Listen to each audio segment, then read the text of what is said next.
Olá pessoal, aqui é o professor Ângelo de Física. Vamos dar continuidade ao estudo dos resistores elétricos que nós tínhamos iniciado no nosso encontro anterior.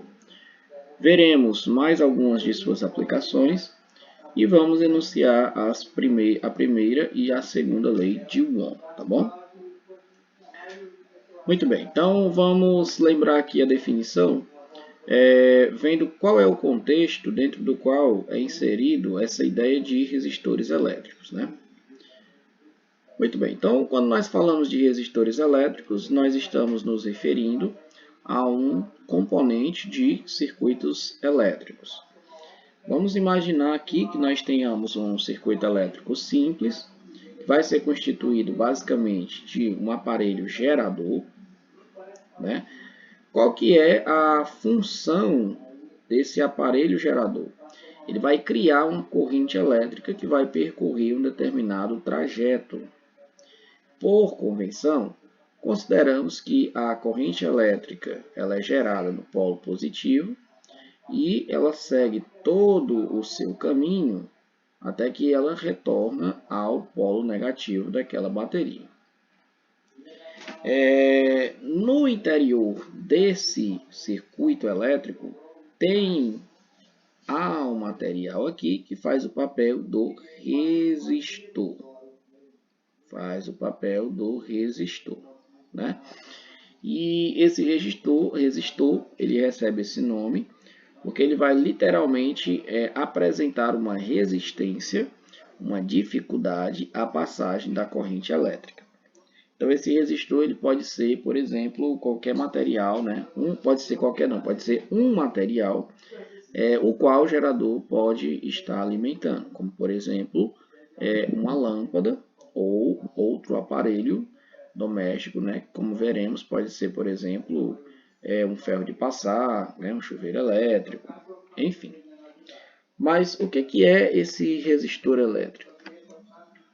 Denominamos resistor todo elemento de circuito que tenha como propriedade principal a sua resistência elétrica. E a resistência elétrica, como eu falei anteriormente, é a dificuldade, né, na passagem da corrente elétrica. Então, poderemos dizer ainda que o resistor é aquele elemento de circuito cuja principal função é converter energia elétrica em energia térmica. Então, basicamente, o que acontece é o seguinte. Quando a corrente elétrica encontra esse resistor, a corrente elétrica ela carrega consigo uma certa quantidade de energia de natureza elétrica. Né? Carrega energia elétrica. Quando essa corrente elétrica encontra esse resistor, ocorre um processo de transformação dessa energia elétrica em energia térmica. Ou seja, ocorre o aquecimento do aparelho que compõe aquele circuito elétrico. Então, isso é o papel de um resistor elétrico. Sabendo disso, nós podemos citar uma série de materiais, de aparelhos elétricos, que podem utilizar como principal componente os resistores elétricos. É o que acontece, por exemplo, dessa figura ilustrativa, como nós temos aqui, né, uma torradeira. A torradeira que tem o papel de aquecer, né, os materiais que vão ser colocados dentro dela, utilizam para fazer esse aquecimento esses resistores elétricos. E aí, através da conversão entre energia elétrica e energia térmica, nós temos justamente o funcionamento dos resistores. Muito bem, mas de certa forma, por que vai acontecer basicamente esse aquecimento, né, devido à passagem, né, dessa corrente elétrica? Basicamente, o que acontece é o seguinte. Na estrutura interna de um aparelho condutor de eletricidade, ao estabelecer nesse condutor uma diferença de potencial, ou para simplificar, né? Quando nós ligamos esse aparelho a um polo positivo de uma bateria e a um polo negativo, nós estabelecemos aqui um campo elétrico em todos os pontos desse aparelho elétrico. Não é isso? Todos os pontos dele ficam sujeitos a um campo elétrico. Os portadores de carga que estão no interior desse material vão, portanto, ficar sujeitos à ação de uma força elétrica e vão realizar movimentos ordenados, caracterizando o que nós chamamos de corrente elétrica. Isso está ilustrado, né, na figura aqui ao lado e também no esquema que eu estou fazendo. Entretanto, o movimento desses elétrons, que supostamente é bem ordenado, ele não acontece de uma forma tão comportada como a gente imagina. Porque existem átomos constituintes do material condutor que vão representar um obstáculo à passagem desses elétrons livres, ou desses portadores de cargas. E aí, a consequência disso é que esses elétrons eles vão literalmente colidir contra esses aparelhos, contra esses átomos, e vão realizar aqui movimentos meio que alternados, né? Suas trajetórias não vão ser totalmente segmentos de linha reta. E aí, quando esses portadores de cargas colidem com essas moléculas, né, esses átomos, melhor dizendo, eles vão absorver uma certa quantidade da energia elétrica que esses elétrons carregam. E essa energia elétrica vai ser posteriormente utilizada para aumentar a agitação dessas partículas. Essas partículas vão ficar mais agitadas. E aí, como nós vimos em Física 2, né, o aumento da agitação, né,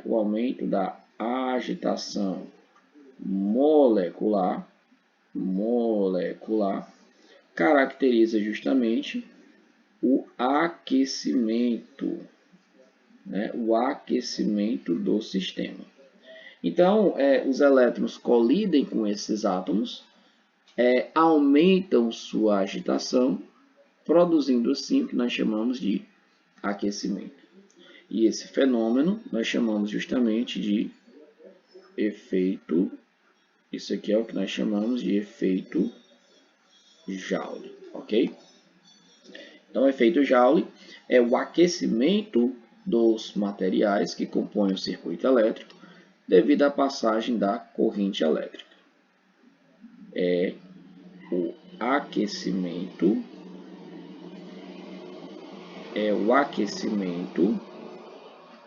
dos aparelhos, né, que apresentam resistência, evidentemente, devido à passagem de corrente elétrica. Professor, isso é uma coisa legal? Nem sempre. Mas em alguns casos, como nós vimos anteriormente, esse efeito ele vai ser utilizado por alguns aparelhos elétricos. Então, de forma simples, nós podemos dizer que os aparelhos que têm a finalidade de aquecer alguma coisa, vai utilizar esse efeito. Entretanto, outros aparelhos que não têm como finalidade final o aquecimento, eles vão ser prejudicados por esse efeito. É o que acontece, por exemplo, com o nosso telefone celular, que em determinadas situações pode sofrer aquecimentos, e esse aquecimento pode contribuir para que haja para que o material descarregue, né, de forma mais rápida. Então isso não é uma coisa muito bacana, mas é um processo que acontece de forma natural e espontânea. Essa é a representação de um material resistor.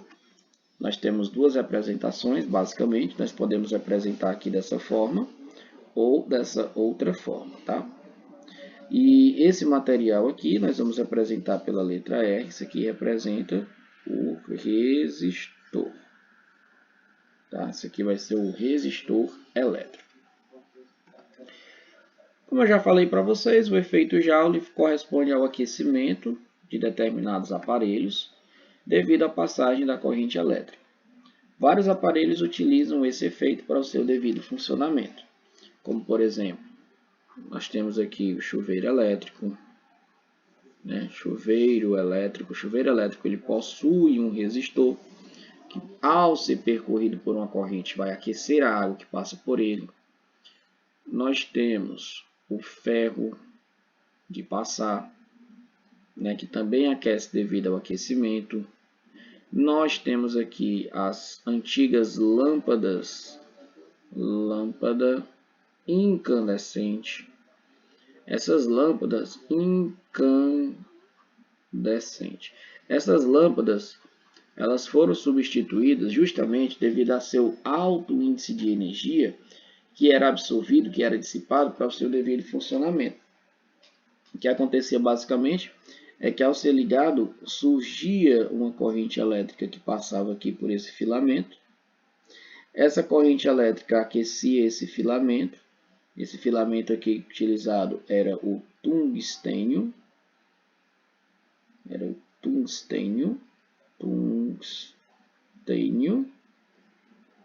Que é um material que possui resistência relativamente alta e uma resistência muito grande, né, a altas temperaturas.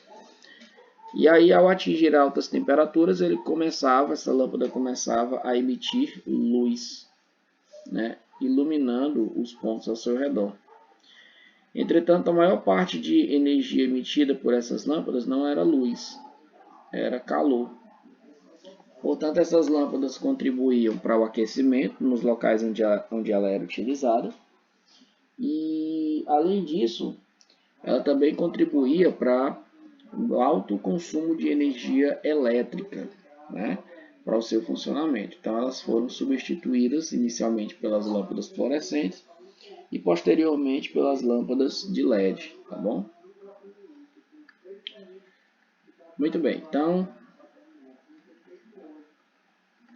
vamos enunciar aqui as chamadas leis de Ohm. Então, vamos considerar, para explicar aqui a primeira lei de Ohm. Primeira lei de Ohm. Então, para entendermos aqui a primeira lei de Ohm, vamos pegar aqui um aparelho resistor elétrico. Vamos representar aqui um gráfico de corrente em função da tensão elétrica. E vamos pensar o seguinte. Vamos imaginar que a gente queira entender o que vai acontecer quando eu submeto um determinado resistor elétrico a uma diferença de potencial. Então, evidentemente, aqui está o meu resistor. Se eu não ligá-lo a uma fonte de energia, né, um gerador, ele não vai ser percorrido por nenhuma corrente elétrica. Entretanto, se eu ligá-lo a uma fonte de tensão, digamos U, aí ele vai passar, né, a ser percorrido por uma corrente elétrica aí. Então vamos supor que nós tenhamos ligado aqui o resistor a uma tensão inicial e que ele esteja sendo percorrido por uma corrente I1 inicial. O que deve acontecer se eu, por exemplo, dobrar a tensão que eu estou submetendo nesse resistor elétrico? Bom, espera-se que se eu aumente essa tensão, a corrente elétrica que está passando por aquele resistor também sofra um aumento, de certa forma que haja o aumento ocorra na mesma proporção, ou seja, que a corrente dobre, né, o seu valor. E se isso acontece, se essa relação é sempre válida, quando nós formos expressar, né, o gráfico da tensão em função da corrente, nós vamos observar que esse gráfico é representado por um segmento de reta crescente. Então, se isso acontecer, nós podemos dizer que esse resistor ele é chamado de resistor ohmico. O que é, portanto, um resistor ohmico? É um resistor cuja razão entre a tensão elétrica aplicada e a corrente que passa por ele é sempre constante. E essa razão é justamente o que a gente chama de resistência elétrica. Tá? Então, por definição, o resistor elétrico, né, ele apresenta uma propriedade que nós chamamos de resistência, que é justamente o quão difícil um resistor ele vai ser, qual é a dificuldade que aquele resistor vai apresentar à passagem da corrente. E essa resistência nós calculamos tomando a razão entre a tensão e a corrente elétrica. E se essa resistência for sempre constante, o resistor ele é do tipo ômico. Nós podemos também reescrever essa equação da seguinte forma. Tensão é a resistência vezes a corrente. Em alguns casos é mais conveniente nós utilizarmos dessa forma, dependendo do que a questão esteja pedindo. Bom, então a unidade de tensão de resistência elétrica nós vamos representar por essa letra grega, que é o ômega. E aqui nós vamos nomear essa unidade, né, como sendo o ohm. E o ohm, por definição, é a razão entre o volts dividido por unidade de corrente elétrica, que é o ampere. Então, a resistência elétrica vai ser expressa em ohms, tá? Bom, então, como nós vimos anteriormente, para um resistor ômico, o gráfico da tensão em função da corrente elétrica é sempre representado por uma reta crescente. Inclusive, a corrente elétrica ela pode assumir valores negativos, desde que a gente tenha tensões elétricas negativas, né? E fisicamente falando, isso não é absurdo, basta a gente inverter as polaridades da bateria, fazendo com que a corrente elétrica percorra um sentido oposto ao que ela estava percorrendo antes. Entretanto, independente da polaridade utilizada no aparelho, a razão entre a tensão e a corrente continua sendo sempre constante. Okay? Continua sendo sempre a mesma.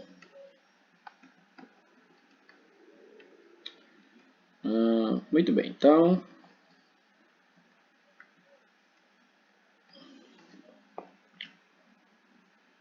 resistência elétrica aparente. Bom, o que acontece é que, na verdade, nem todos os aparelhos resistores eles apresentam um comportamento de resistor ômico ideal. Na maioria dos casos, os resistores eles se enquadram dentro dessa classe que nós chamamos de resistores não lineares.